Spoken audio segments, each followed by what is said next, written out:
Le chiffre du jour, c'est ce nouveau record de vente pour un tableau de Claude Monet. Il s'agit de l'une des versions des Nymphéas. Regardez, adjugé hier plus de 70 millions d'euros. Ça s'est passé à New York.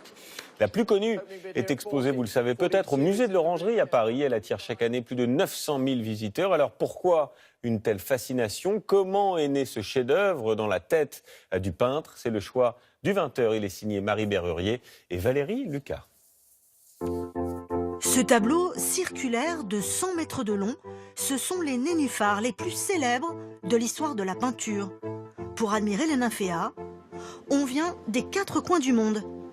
Et si c'est l'œuvre la plus spectaculaire de Claude Monet, c'est aussi l'obsession de sa vie. On vous explique pourquoi dans le choix du 20h. Regardez, voilà la seule image de Claude Monet dans son jardin d'eau de Giverny. On est en 1915 et tout au long de la journée, il capte la lumière changeante sur les nymphéas. C'était un atelier à ciel ouvert parce qu'il était souvent là à contempler, voir les effets de la lumière sur les reflets. Pendant les 30 dernières années de sa vie, Monet va faire 250 versions différentes de ce tableau. Mais avec l'âge, le gros problème, ce sont ses yeux. Chez Monet, ça a pris une dimension un peu tragique parce qu'il était extrêmement angoissé. C'était un œil, Monet, et donc il était très inquiet que cet organe puisse être plus ou moins altéré.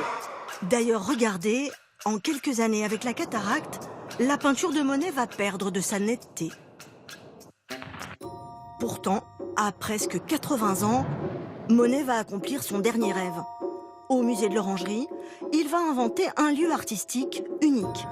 2 salles ovales, éclairage naturel, des nymphéas à 360 degrés qui plongent le visiteur en immersion et parfois beaucoup plus. J'en pleure. J'ai attendu ce moment toute ma vie. Ça fait 40 ans que je rêve de venir ici, depuis que je suis une toute petite fille. Oui, c'est magnifique, ce Claude Monet. Je t'aime.